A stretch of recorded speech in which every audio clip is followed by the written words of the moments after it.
Hello friends, UCMS ಅಲ್ಲಿ fee payment ಹೇಗೆ ಮಾಡೋದಂತ ನಾವು ನೋಡುವ. ಫಸ್ಟ್ ಗೂಗಲಲ್ಲಿ ಹೋಗಿ UCMS ಅಂತ ಟೈಪ್ ಮಾಡಿ. ನೆಕ್ಸ್ಟು UCMS ಲಾಗಿನ್ ಅಂತ ಲಿಂಕ್ ಬರ್ತದೆ. ಆ ಲಿಂಕನ್ನು ಕ್ಲಿಕ್ ಮಾಡಿ. ಅದರಲ್ಲಿ ನಿಮ್ಮ ರಿಜಿಸ್ಟರ್ ನಂಬರ್, ನಿಮ್ಮ ಪಾಸ್ವರ್ಡು ಆ್ಯಂಡ್ ಕ್ಯಾಪ್ಚಾವನ್ನು ಸರಿಯಾಗಿ ಎಂಟರ್ ಮಾಡಿ. ಮತ್ತೆ ಲಾಗಿನ್ ಆಗಿ. ಲಾಗಿನ್ ಮಾಡಿದ ನಂತರ ಲೆಫ್ಟ್ ಸೈಡಲ್ಲಿ 3 ಲೈನ್ಸ್ ಇದೆ, ಅದನ್ನು ಕ್ಲಿಕ್ ಮಾಡಿ. ನೆಕ್ಸ್ಟ್ ಎಕ್ಸಾಮಲ್ಲಿ ಹೋಗಿ ಎಕ್ಸಾಮ್ ಅಪ್ಲಿಕೇಶನನ್ನು ಕ್ಲಿಕ್ ಮಾಡಿ. ನೆಕ್ಸ್ಟ್ ಈ ಥರ ಪೇಜ್ ಬರ್ತದೆ. ನೀವು ಯಾವ ಸಮ್ಮಲ್ಲಿದ್ದೀರಾ ಆ ಸಮ್ ಇರ್ತದೆ. ಆ ಸಮ್ ಮುಂದ್ಗಡೆನೆ ಎಕ್ಸಾಕ್ಟಾಗಿ ಅದೇ ಲೈನಲ್ಲಿ ಅಪ್ಲೈ ಫಾರ್ ಎಕ್ಸಾಮ್ ನೋಟಿಫಿಕೇಷನನ್ನು ಕ್ಲಿಕ್ ಮಾಡಿ.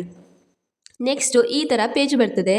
ಕೆಳಗಡೆ ಪಿ ಥರ ಬ್ಲೂ ಕಲರಲ್ಲಿ ಇದ್ದಿದ್ದಕ್ಕೆ ಕ್ಲಿಕ್ ಮಾಡಿ.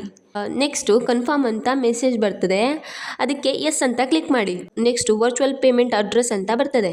ಅದರಲ್ಲಿ ಏನು ಹಾಕೋದಂದರೆ ನಿಮ್ಮದು UPI ID ಇರ್ತದೆ ಅಲ್ಲ, ಅದನ್ನು ಹಾಕಿ. ಪೇಮೆಂಟು ವೇಟಿಂಗಲ್ಲಿ ಬರ್ತದೆ.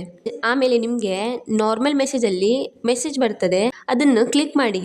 ಕಂಟಿನ್ಯೂ ಎನಿವೇ ಅಂತ ಸೆಲೆಕ್ಟ್ ಮಾಡಿ. ನೆಕ್ಸ್ಟು ಡೈರೆಕ್ಟ್ ಫೀಸ್ ಪೇಮೆಂಟ್ ಆಗ್ತದೆ.